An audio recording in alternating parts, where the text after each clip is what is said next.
जय श्री राम। योगेश अनंत काले का सुनने वालों को प्यार भरा नमस्कार। मित्रों, अगर मेरा कंटेंट आपको अच्छा लगता है तो सब्सक्राइब करें और कृपया लाइक का बटन दबाना ना भूलें। चलते हैं 1780।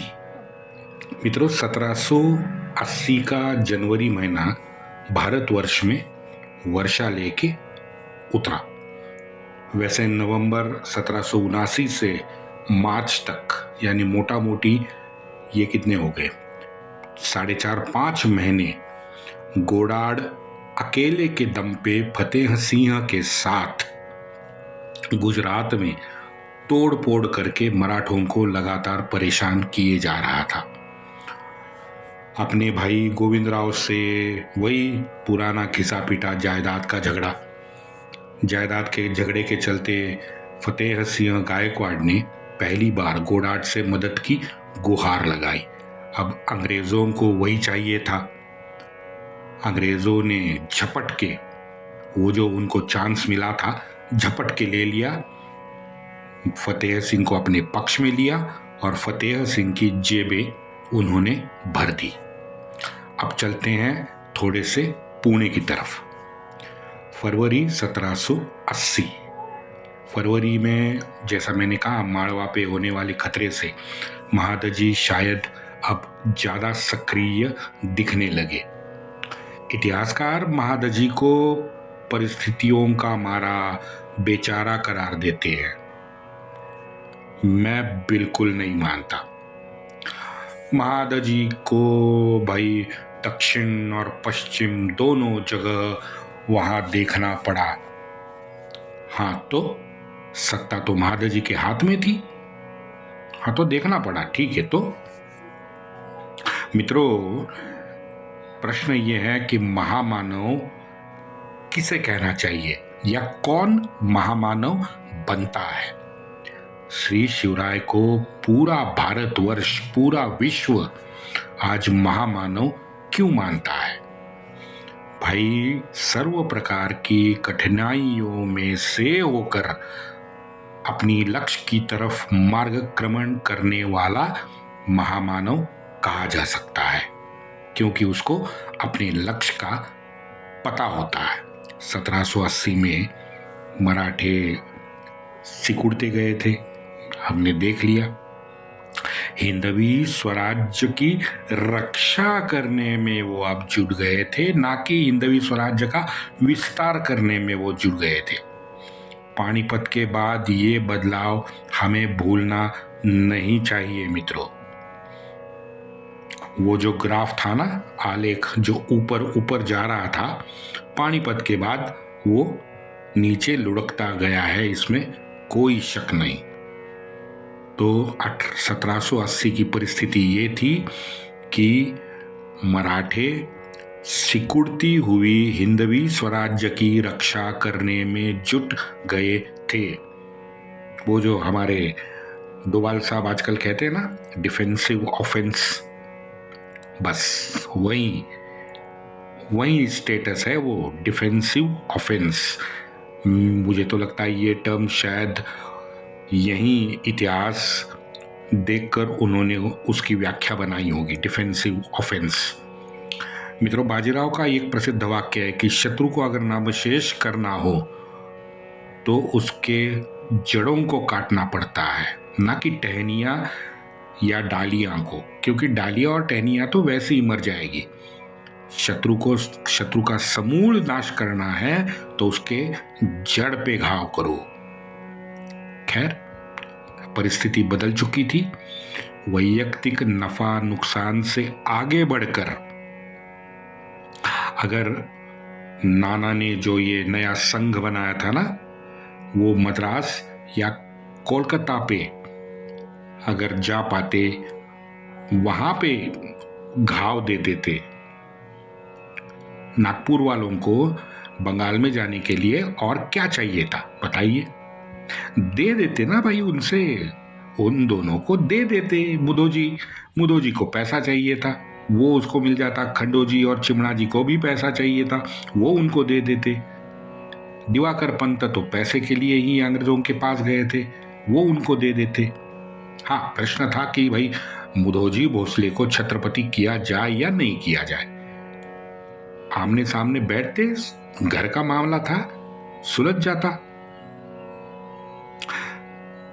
खंडोजी का बंगाल जाना, वहां जाके कोलकाता को समूल नष्ट करना, अगर मित्रों ये होता तो भारतीय इतिहास आज कुछ अलग होता। मुझे मालूम नहीं क्या होता, लेकिन कुछ ना कुछ तो बहुत जबरदस्त होता और अलग होता। बजाय इसके एक अकेला अंग्रेजी ऑफिसर गोडार्ड इन सारे मराठों का सरदर्द दिसंबर 1779 से बना बैठा था। गुजरात में दंदनाता फिर रहा था और नागपुर के दिवाकर पंत ने ये नींदे मराठों की हराम कर दी थी। राजनीति, कूटनीति, राजनीति, कूटनीति, अरे अंतहीन है भाई, कुछ ना कुछ तो अंत करो। हाँ, ये नहीं होगा। कब नहीं होगा? जब आपके पास एक लक्ष्य नहीं होगा, क्योंकि आपको वहां लक्ष्य तक पहुंचना है। इन्हें इन सब 1780 का अगर बाजार में आप देखोगे, भाई सबको अपने स्वार्थ की पड़ी थी, किसी को हिंदवी स्वराज्य की पड़ी ही नहीं थी। तो बस दिवाकर पंत का पर ये कट कपट चलता गया, उससे ज्यादा नींद हराम हो गई पुणे दरबार की। आपने मित्रों ध्यान दिया होगा, या आपको मैं बताऊं तो आपको ध्यान में आएगा। हम आज सुन रहे हैं 1780 की बातें। आप जरा याद करो, हमारी ये तो सीरीज चल रही है, आज 120 एपिसोड हो गए। आज एक भी श्रोता ने, या हमारे जो रोज के नियमित श्रोता है, उनमें से एक ने भी शूजा, ये मीर कासिम, ये गुलाम हैदर, किसी ने कुछ प्रश्न नहीं पूछा है या बात भी नहीं की है। मैं तो कहता हूं कि आपके विचारों में भी इन भांड मोमिनों के अस्तित्व का ख्याल आया होगा, मेरी गारंटी है। क्यों? क्योंकि 1780 में ये सभी भांड, ये ठरकी मोमिन जितने थे ना भारत के, ये सब अब अप्रासंगिक हो चुके थे। सोचो, बताओ, मैं झूठ कह रहा हूं तो? इन सारे ठरकियों की अवस्था मित्रों, मुझे लगता है वो गर्मी के मौसम में शुष्क पड़ते तालाब नहीं होते, बस ऐसे ही शुष्क पड़ते तालाब में जो मछलियां होती है ना, उनकी जो हालत होती है, वही हालत इन ठरकी मोमिनों की हुई थी भारतवर्ष में 1780 में। कम पानी में अस्तित्व के लिए वो वहां शुष्क तालाब में तड़पती है, ये यहां भारतवर्ष में तड़पते हैं। खैर, फरवरी को आखिरकार महादजी गुजरात निकले। पहला अवरोध निर्माण किया हमारे विदर्भ के निषादों ने, मैंने जैसे कहा। दूसरा धार के चंद्रराव पवार ने, वो भी मैंने आपको बताया। तो नाना ने, जैसे कल भी मैंने कहा कि गणेश पंत को यहाँ पुणे से भेजा, उसके साथ विसाजी आठवले को भी खानदेश के लिए रवाना कर दिया, क्योंकि इन दोनों का कार्य क्षेत्र मित्रों मालवा विदर्भ ही गत 20 साल से रहा था, तो वो चप्पे चप्पे से वहां के वाकिफ थे। इसलिए नाना ने उन दोनों को भेजा, उन दोनों के साथ सेना भेजी। आपको याद होगा वो उदाजी पवार और उसका एक कनिष्ठ पुत्र चंद्रराव पवार, आया याद आपको? बस वो दोनों को वहां पे महादजी ने मार गिराया धार में, क्योंकि ये राघोबा के पक्ष वाले थे। आपको अभी डॉट आप जोड़ दो, सुल्तानपुर का वो गुलजार खान भी था, याद आया आपको? खैर, वहां गुजरात में 26 जनवरी को हमारा फतेह सिंह गायकवाड़ और अंग्रेज गोडार्ड, इन दोनों ने संधि करार पर हस्ताक्षर किए डबई के पास। इसके पीछे भी नागपुर के एक विद्वान, बार बार जिसका मैं नाम लेता हूं, दिवाकर पंत चोरगढ़े, दिवाकर पंत की तरह ही वडोदरा का एक विद्वान दीवान था, गोविंद गोपाल कामठेकर। अब ये गोविंद गोपाल कामठेकर की पर्दे के पीछे सबसे प्रमुख मध्यस्थता करने के लिए भूमिका रही है फतेह सिंह गायकवाड़ और गोडाड के बीच में। ये हमें भूलना नहीं चाहिए। इतिहास में ये वडोदरा के दीवान का नाम हम भूल चुके हैं, हमें फतेह सिंह याद है, गोडाड याद है, लेकिन इन दोनों को मिलाने वाला और ये षड्यंत्र के तहत करार संधि करने वाला गोविंद गोपाल कामठेकर, ये विदुषी हमें याद इतिहास को नहीं है। खैर, अच्छा, ऐसे भी बात नहीं है कि ये नाना इस संधि के बारे में नहीं जानता था, क्योंकि इस संधि का विरोध करते नाना ने एक पत्र भी लिखा है जो आज उपलब्ध है। इसका सीधा मतलब है मित्रों कि पुणे दरबार बस विरोध के पत्र लिखता था, निषेध के पत्र लिखता था, और उनकी सारी दारोमदार सिर्फ और सिर्फ महादजी पे टिकी हुई थी। ये तो प्रूव हो गया। महादजी का देखो, महादजी भी फतेह सिंह गायकवाड़ के अंग्रेजों के पास जाने को मान ही नहीं रहा था। बताओ, मैंने बताया आपको। ये पूरी संभ्रमित अवस्था थी पुणे दरबार की। अब बताओ, ऐसे संभ्रमित अवस्था में जो राज्य है वो जी जान से कैसे लड़ पाएगा। 13 फरवरी के बाद मित्रों मराठों की हलचल में थोड़ी सी तेजी आई। अब ये भी लगने लगा कि तुकोजी भी शायद बीच में ये 1-1.5 महीने में महादजी के साथ आए, क्योंकि वो फरवरी में जैसे महादजी गुजरात के अभियान पे निकले तो तुकोजी भी उनके साथ थे। गोडाड ने तब तक फरवरी आते आते अपना जो पूरा युद्ध साहित्य था वो खंबात में, उसका एक घरेलू मोमिन कुत्ते थे ना, बस उसके देखरेख में खंबात पूरा का पूरा युद्ध साहित्य भेज दिया था। 9 मार्च को शिविर में अंग्रेज ऑफिसर फार्मर और स्टुअर्ट, ये वडगांव में जो महादजी ने जामिन रखे थे वडगांव की हार के बाद, तकरीबन 1 साल के बाद महादजी ने उनको मुक्त किया और वकील उनको गोडाड के शिविर में ले आया। फार्मर और स्टुअर्ट को अचानक देख के गोडाड वहां पे बड़ा आश्चर्यचकित हुआ है। अब इस महादजी के निर्णय से पुणे में नाना बड़ा अस्वस्थ हो गया। कल हमने देखा। फिर इन दोनों का वो दोषारोपण वाला जो मैं पहले बताया था ना कि इनमें अखंड पत्र व्यवहार शुरू था, एक दूसरे को ये लोग गाली दे रहे थे, दोषारोपण कर रहे थे, वही पत्र व्यवहार ये फरवरी मार्च में शुरू हो गया। अब सद्य परिस्थिति में, यानी उस वक्त की सद्य परिस्थिति में मित्रों अगर देखा जाए दूसरे दृष्टि से तो महादजी का ये निर्णय बहुत साहसी और योग्य निर्णय साबित होता हुआ दिखता है, क्योंकि मराठों को मित्रों अपनी युद्ध क्षमता, युद्ध साहित्य की कमतरता जो उनके पास थी और उनका जो अंदरूनी विरोध हो रहा था या अंदरूनी जो षड्यंत्रकारी थे, उसका योग्य आकलन मार्च 1780 में महादजी, तुकोजी हो या नाना हो, इन तीनों को हो चुका था। ये भी शायद कारण है कि भयान वास्तव जो इन तीनों के सामने था ना, वो देख के इन तीनों की आंखें खुल गई होंगी।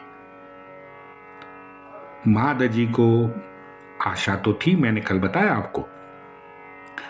महादजी को युद्ध को लेकर भी एक आशा थी कि ये जो संभाव्य होने वाला युद्ध है वो अगर हुआ जो अनएविडेबल था, अब वो आप ये तो तय हो गया कि ये करार संधि कुछ नहीं होने वाला, युद्ध तो होने ही वाला है भविष्य में। तो इस संभाव्य युद्ध को लंबा खींचने की रणनीति महादजी ने बनाई थी, क्योंकि हम बात कर रहे हैं मार्च 1780 की। आगे वर्षा ऋतु तो वैसे भी आने वाला था। और एक घटना मार्च में घटी। मार्च में पूरे महाराष्ट्र में एक अफवाह गर्म हो गई थी। क्या थी अफवाह? तुकोजी होळकर पुणे पर हमला करने वाले हैं। बस चल भी चल हो गई। ऐसे 2 बार पूर्व में हुआ है, मैंने आपको बताया है कि ऐसी अफवाहें उड़ी थी। शायद यही अफवाहों का मुझे तो लगता है ये नतीजा था कि महादजी ने दोनों गोरों को पूरी तरह से रिहा करके गर्म वातावरण जो बना था ना पश्चिम भारत में, उसको ठंडा करने का शायद प्रयास महादजी ने किया। मित्रों, मुझे याद आया कि वो लक्ष्य को लेकर अभी याद आया कि लक्ष्य से अगर आप थोड़ी भी नजर हटाते हो ना, तो वो लक्ष्य प्राप्ति पूरी तरह से मुश्किल में पड़ जाती है। क्योंकि मैं कल ही शाम को, रात को, इनफैक्ट कल ही रात को मैं देख रहा था, एक वाकया बिहार में घटा था। गुंडों का ही वाकया था। रेलवे पे डिब्बे में हमला किया था। रेलवे में उस गुंडों के हमले में अपने दोनों पांव गंवा चुकी एक हमारी भारतीय एथलीट, अनुरिमा मिश्रा शायद उसका नाम था, आपको याद आया होगा। दोनों पांव उसने गंवाए थे उस गुंडों के साथ, और बाद में रेलवे का जो एक्सीडेंट हुआ उसमें। लेकिन उसके पांव गंवाने के बाद भी ये धाड़सी महिला एवरेस्ट चढ़ी है, एवरेस्ट। बस लक्ष्य प्राप्ति, लक्ष्य प्राप्ति।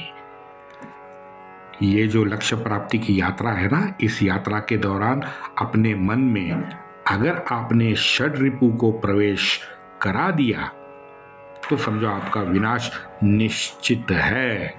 इसलिए तो सभी लोग कहते हैं ना, सचिन तेंदुलकर से लेके सभी लोग कहते हैं फोकस फोकस फोकस। ये इसका मतलब मुझे तो समझ आता है कि ये प्रलोभन, मोह, माया, स्वार्थ, वैयक्तिक कह रहा हूं मैं, इसकी कोई जगह हमें इनको देनी नहीं चाहिए। बस लक्ष्य की तरफ आप फोकस करो, आप वो चीज पा जाओगे। षड्रिपु को मन में घुसने दो, बर्बादी आनी ही आनी है। क्योंकि अगर षड्रिपुओं को हम बाहर रख सके, मन के बाहर रख सके, और मन को पूरी तरह लक्ष्य की ओर फोकस कर सके, तो शायद तब जाके आप अपनी मेधावी क्षमता को पूरी तरह से न्याय दे पाते हो, ऐसा मेरा मानना है। अभी याद आया मुझे, वो मैंने उनका एक पोस्ट देखा था अनुरिमा जी का। यहाँ मित्रों लगता है ये जो हमले आ रहे थे मालवा में, कानपुर में, अंग्रेज आ रहे थे, महादजी हमारे थोड़े से हिले हुए लग रहे हैं। तो क्यूमुलेटिव उन्होंने विचार किया और सद्य परिस्थिति में सबसे योग्य क्या है, इन दोनों को मौत करो और जो वातावरण में गर्मी है उसको थोड़ा सा ठंडा करो। इससे मालवा का उनका जो स्वार्थ मन में था ना, उसका भी हल यही था। ऐसे शायद महादजी ने सोचा होगा, क्योंकि इन दोनों ने, ये जो फार्मर और स्टुअर्ट, जब ये गोडार्ड के सामने शिविर में जाके बैठे तो उसके बाद चर्चा में गोडार्ड के सामने इन दोनों ने मराठों ने अपने साथ किए हुए उत्तम और आदर युक्त व्यवहार के पूरे कसीदे पढ़ डाले स्टुअर्ट गोडार्ड के सामने। लेकिन इधर परिणाम उल्टा हुआ। क्योंकि गोडाड़ भारतीय नहीं था। सोचो अगर गोडाड़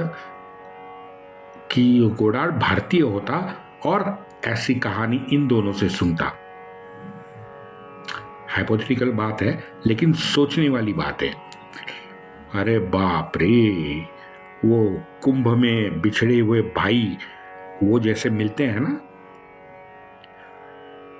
वैसे गोडाड़ महादजी से स्वयं जाके महादजी को गले लगाता। बाप रे बाप, क्या पता नहीं इनमें, ऐसे लगता था कि भाई ये तो जन्म जन्मांतरित भाई है। इस तरह का प्यार उन दोनों में हमको दिखाई देता, स्नेह दिखाई देता। शुद्ध रूप से देखा जाए मित्रों तो महादजी ने दोनों गोरों को भेजकर अपनी सद्भावनाओं का प्रकटीकरण किया था, ऐसे मुझे लगता है। मैं इस नतीजे पे पहुंचा हूं कि ये वास्तव लगता है। आप देखिए, वो तो दोनों को भेज दिया, सद्भावना तो दिखा दी। ये भी कम ना पड़े सद्भावना दिखाना, और उससे आगे बढ़कर राघोबा को 12 लाख की पेंशन और राघोबा के लड़के को पेशवे के अधिकार देने की भी बात महादजी ने की। और बताओ, मुझे तो ये मित्रों सर्वसमावेशक दिव्य भव्य विचार लगते हैं। अच्छा, उसमें कोई समस्या नहीं है। हमारे लिए सनातनियों के लिए ये बहुत सामान्य व्यवहार है। हम ऐसा ही करते हैं। जो माफी मांगता है, जो सामने अपराधी भाव को जगा के बैठ जाता है ना, उसके साथ हम व्यवहार ऐसा ही करते हैं, माफी का। प्रश्न है, आपके सामने कौन था? इन राक्षसों के, इन दुर्जनों के साथ इतना ममत्व भरा आचरण क्यों है? सभी सनातनियों का सनातियों से मेरा प्रश्न है कि ऐसा आचरण आज क्यों है? 25,000 साल हो गए, लेकिन 23,000 साल ठीक है, वो जीवन मूल्य अलग थे। ये 2,000 साल जो हम है आज, जिस सहस्त्राब्दी में है, वो 2,000 साल अलग है भाई साहब, क्योंकि आपके सामने राक्षस अलग है, दुर्जन अलग है। तो ये विदुर नीति, चाणक्य नीति, ये आज व्यवहार में लाने की जरूरत है, लेकिन एक अलग परिप्रेक्ष्य में। क्योंकि अगर मैंने उनको उसी परिप्रेक्ष्य में अगर विदुर नीति अपनाई तो यहाँ समाज में हमारे असभ्य माना जाता है। बताइए, आप देखती हो ना कि राइस की बोरियां कंगलू देश के लिए जा ही रही हैं, बिजली अडानी जी दे ही रहे हैं, आज भी दे रहे हैं। आज भी जब आपसे बात कर रहा हूं तो दे रहे हैं भाई, दे रहे हैं। क्यों दे रहे हैं? बस हमारी प्रवृत्ति ऐसी है सनातनियों की, क्या करें बताइए। 1947 से आज तक पोर्कियों से ज्यादा कट्टर ये जाहिल जानवर थे, क्योंकि शेरशाह के समय आपको याद होगा खूनी दरिंदे सूफियों ने बंगाल में घुसखोरी की थी, और तब से इन दरिंदे सूफियों ने वहां जिहादियों का अड्डा बना रखा है पूरे बंगाल को। चलो, विषयांतर नहीं करता हूं। तो महादजी के इस सद्भावना पूर्ण व्यवहार से नाना क्षुब्ध हुआ है, क्षुब्ध। और हम समझ सकते हैं कि नाना क्षुब्ध क्यों हुआ। महादजी के इस गुडविल जेस्चर से वो बड़ा परेशान हुआ। इतना तो एकदम क्या कहते हैं उसे, वो तो नाना होना ही होना था।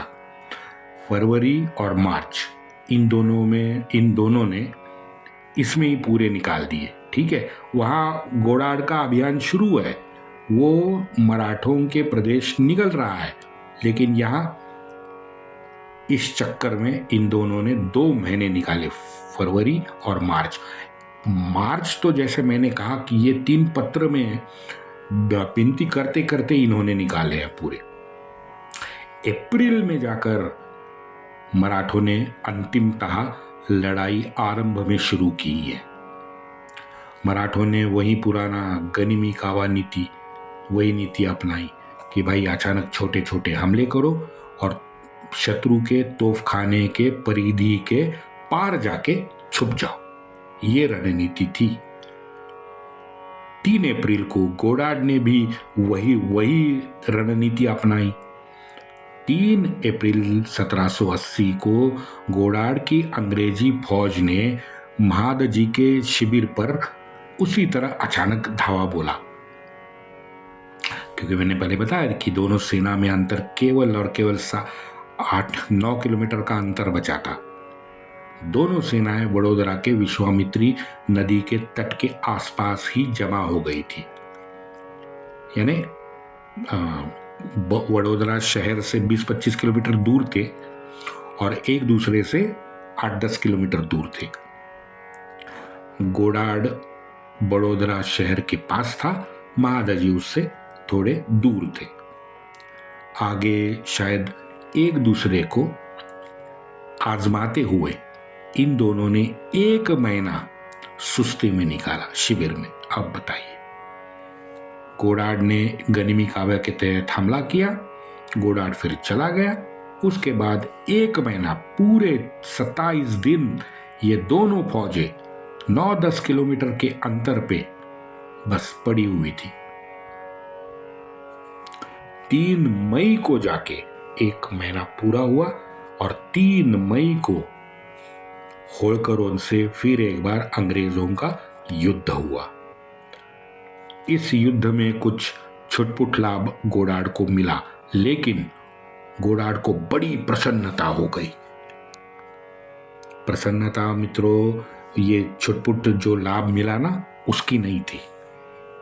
प्रसन्नता इसके लिए गोडार्ड को थी कि अंग्रेजों का आत्मविश्वास पहली बार जगा था कि मराठों को बिना तोपों के साथ भी हम लोग मात दे सकते हैं, और ये बड़ा महत्वपूर्ण था।